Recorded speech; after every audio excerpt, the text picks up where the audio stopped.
baggy, and all protocol observed. I want to start by saying that as the Azimio La Umoja Coalition parliamentary group, we fully associate ourselves with the sentiments that have been expressed since this morning. And more particularly, we fully adopt the position taken by the social justice sector on these issues. Fully. Let me just ask those MPs who are here to just stand so that we may know them. Just stand and wave. Very good. Asanteni sana. We also have in our midst the leader of majority of the Nairobi County Assembly, Mheshimiwa Peter Imwatok, and I think their whip, Mheshimiwa Moses Ogeto, and all the MCS who are here. Kindly be upstanding for you to be acknowledged. Thank you very much. And let me say this about the so-called bipartisan process. You are aware, and all of us are aware indeed, that in the election of August 2022, upwards of 8 million Kenyans who are registered voters did not vote. So the question is, how can Parliament pretend to be representing those people and yet we do not know to which political formation they belong? And that's why we are saying that unless that bipartisan process is opened up to include external players, including the church, the student unions, the workers, the youth, the women, and everybody else, they cannot be allowed to proceed. And that is going to be the point of departure. That process can only be an extra parliamentary process. In any case, we know that Parliament has never offered solutions to this country whenever we have wanted solutions. As a matter of fact, Parliament has on many occasions been an impediment to the country's progress. And therefore, the Parliament of Kenya cannot pretend to be an alpha or omega. We must open up those discussions to include everybody else who don't subscribe to either Azimio or Kenya Kwanza. Sinamna hiyo. La pili, the current economic situation that we are facing, which has resulted in the government for the first time in our history failing to pay its workers, is directly linked or related to that election of August last year and its outcome, which we have rejected. Because anywhere else in the world, when a regime comes into power, it must first inspire confidence. If it is a legitimate administration, it must be able to reassure the investors, the business, the market, without even saying or doing anything. What we have seen with the Kenya Kwanza regime is the exact opposite. It has scared away everybody else, the investors, the market, and we have got a lot of uncertainty, which can only be addressed by opening up the server. And on the matter of the server, Your Excellency Baba, we are aware that Venezuelans have been here for the past 3 or so weeks.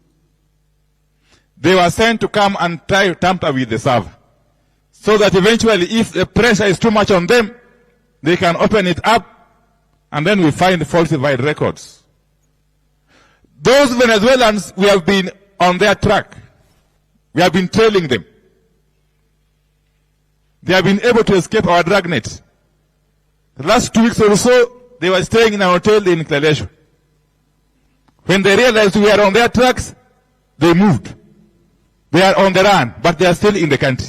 We are also aware that they have had a meeting with the former CEO of Iebc. They have equally had a meeting with the former chairman of Iebc. So we want to caution them, wherever they are and their sponsors, that they are in our radar. And we cannot allow this country to move on unless and until we open up the server and get the true position. Wangapi makubaliana na mimi? Finally, we want to agree with those who have spoken here before us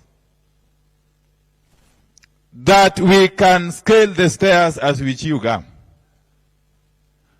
We can negotiate in an extra parliamentary process as we continue with the people's actions out here. And we, members of the Azimio parliamentary group, are going to be in the forefront alongside fellow actors.